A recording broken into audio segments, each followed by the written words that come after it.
Welcome to Headline Hub Updates. Subscribe and press the bell icon for more updates. Headlines worldwide painted a tense picture. Chinese Coast Guard blasts Philippine supply boat with water cannon near Second Thomas Shoal. The footage was dramatic, showing powerful jets of water slamming into the smaller Philippine vessel, tossing it in the choppy waves.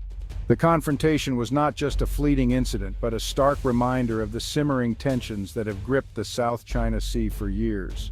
The world watched as the standoff unfolded, raising fears of escalation in one of the world's most contested maritime regions. In response, Manila summoned the Chinese ambassador, lodging a formal protest and condemning what it called illegal and dangerous actions. Philippine officials stood firm, demanding accountability and respect for international law.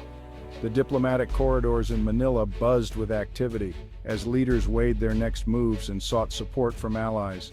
This isn't just a territorial spat, it's a high-stakes drama playing out in the South China Sea, where overlapping claims and military maneuvers have become routine. The waters are crowded with ships from multiple nations, each asserting their presence and testing the resolve of their rivals. Patrols are tense, and every encounter carries the risk of miscalculation. For ordinary Filipinos, especially fishermen, the conflict is personal. They face harassment and intimidation as they try to make a living in waters their families have fished for generations.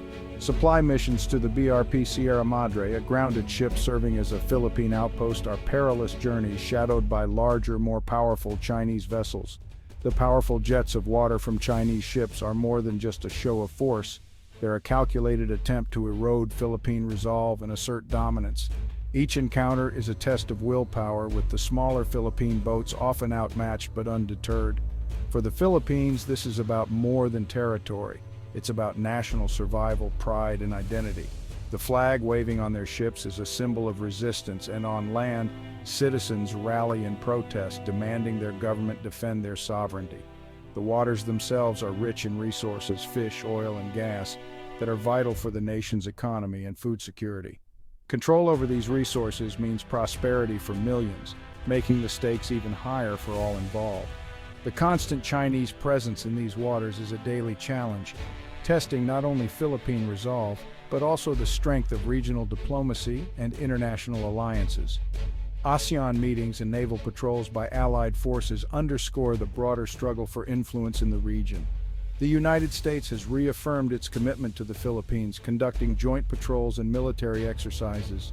This support adds another layer of complexity to the already volatile geopolitical chessboard as global powers vie for influence and security in the Indo-Pacific. Every incident in these waters is closely scrutinized by world powers. The stakes are high, not just for the countries directly involved, but for the future of international law, freedom of navigation, and the stability of the entire Indo-Pacific region. Beneath the headlines lies a deeper struggle, a contest for control over some of the world's most crucial waterways, where the outcome will shape the destiny of nations and the balance of power for generations to come. At the heart of China's maritime ambitions is a controversial map. The 10-dash line claims 90% of the South China Sea, overlapping with other nations' zones. This line, based on vague historical rights, is not recognized by international law. For neighbors, it's an existential threat, dismissing their sovereign rights. The international community rejects the 10-dash line as legally baseless.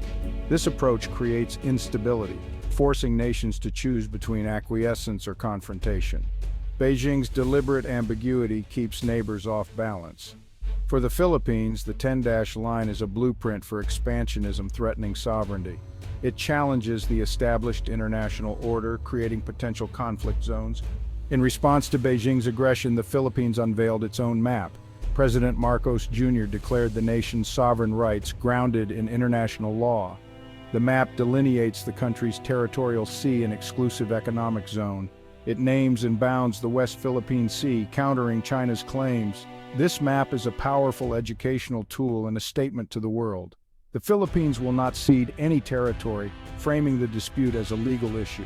The map is a strategic masterstroke, offering a legally sound alternative to China's line. It shifts the narrative from defense to proactive assertion of rights. The new map is a shield and sword in the diplomatic battle for the West Philippine Sea. It symbolizes a nation standing its ground with legal and moral authority. The new map has unified the Philippines, creating national solidarity. President Marcos Jr. asserts the Philippines will uphold its sovereign rights. This unity is the nation's strength in the dispute.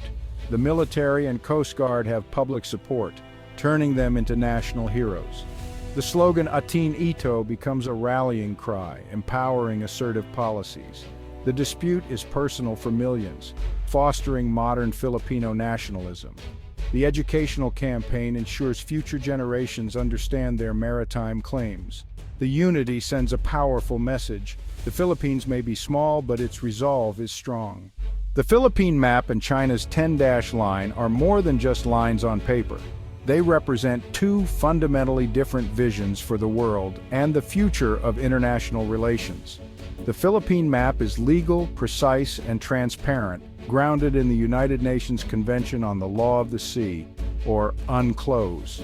It is the product of years of careful negotiation, legal scholarship, and international cooperation, reflecting a commitment to clarity and fairness. This map stands for a world where nations big or small follow shared rules and respect each other's sovereignty. It embodies the hope that disputes can be settled through dialogue, law, and mutual respect, not by force or intimidation. In contrast, China's map, marked by the sweeping 10-dash line, is a relic of power-based claims. It lacks clear legal definition and is not recognized by international law, relying instead on historical assertions and unilateral declarations. This approach challenges the established legal framework that governs the world's oceans, creating uncertainty and tension. The South China Sea is not just a regional concern. It is a vital artery for global trade, with trillions of dollars worth of goods passing through its waters every year. If these waters become a zone of conflict, the consequences would ripple across the globe, threatening the free flow of commerce and the stability of international markets. The Philippine map, by defending a stable rules-based system, seeks to protect not just its own interests, but the interests of all nations that depend on peace and order at sea. This clash is a microcosm of a much larger global struggle, a contest between the rule of law and the rule of power, between cooperation and coercion. If China's map prevails, it could weaken the foundations of international law, setting a precedent that might encourage other powerful nations to ignore global rules.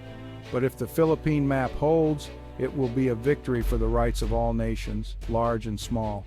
Around the world, people watch and wait, aware that the outcome of this dispute will shape the future of international order and the balance between law and power. The decision made here will echo far beyond the South China Sea, with far-reaching consequences for how nations resolve their differences and uphold the principles of law, peace, and cooperation. The Philippines holds a powerful legal weapon: its victory at the Permanent Court of Arbitration in The Hague in 2016. This landmark ruling, often referred to as Manila's legal trump card, has become a cornerstone in the country's ongoing struggle to assert its rights in the South China Sea. The tribunal's decision was historic. It invalidated China's sweeping 9-dash line claim, declaring that it had no legal basis under international law. This was a major blow to Beijing's expansive ambitions in the region. The ruling didn't just reject China's claims, it also clarified the legal status of dozens of disputed sea features. It confirmed that many reefs and rocks are not entitled to exclusive economic zones, directly supporting the Philippines' maritime claims and fishing rights. Despite China's outright rejection and refusal to participate in the proceedings, the ruling remains a binding decision under the United Nations Convention on the Law of the Sea. Its legal weight cannot be ignored by the international community. For Manila, this decision is more than just a legal document.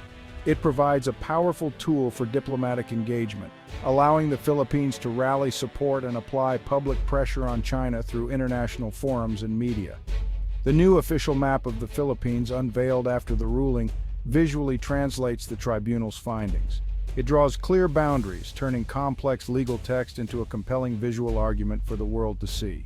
Every line and boundary on this map is meticulously backed by the tribunal's specific findings, giving Manila a solid foundation for its claims and negotiations. With this legal high ground, the Philippines is able to rally international support, especially among ASEAN neighbors and global powers who value the rule of law at sea. The ruling's moral and legal authority continues to grow, serving as the foundation of Manila's diplomatic, legal, and even military strategy in the region. The map is more than just lines on paper. It is a cartographic embodiment of the 2016 Arbitral Award, a symbol of Manila's resolve to defend its rights. Armed with this ruling and its new map, the Philippines has strengthened both its diplomatic and defensive stance, ensuring its voice is heard on the world stage and its sovereignty is protected for generations to come. The West Philippine Sea is vital for the nation's economy and ecology. The Reed Bank holds significant oil and gas reserves crucial for energy security. Chinese patrols prevent exploration, holding the Philippines' energy future hostage. The sea is a vital source of food and livelihood for millions. Chinese fleets deplete fish stocks, impacting food security and livelihoods. The South China Sea is a global center of marine biodiversity, under severe threat. China's land reclamation projects destroy critical habitats and ecosystems. Protecting the sea is about safeguarding national heritage and future. The new map declares stewardship over this vital marine environment. The battle for the sea is a battle for food, energy, and the planet. The Philippines map has sparked significant regional reactions. Vietnam and Malaysia see Manila's law-based approach as a model. India supports a rules-based order, viewing the stance as a check on expansionism. Taiwan rejects Beijing's 10-dash line, adding to regional dissent. The map provides a rallying point against China's claims. The international community, led by the US, Japan, and Australia, supports the Philippines. They back diplomatic statements with military exercises and support. This backing provides the Philippines with leverage against a powerful neighbor. The new map is a profound statement of national identity. The sea has been central to Filipino history and culture. The struggle to defend it is a struggle for the nation's soul. The map connects Filipinos to their seafaring ancestors. It symbolizes resistance against foreign powers and self-determination. The map represents a commitment to a law-based world order. The Philippines fights for a principle benefiting all smaller nations. The dispute is a matter of global importance, not just territorial. The Philippines stands firm, ready to defend its rights. The new map sends a clear message: this is ours, and we will protect it. The outcome will impact international relations and the rule of law.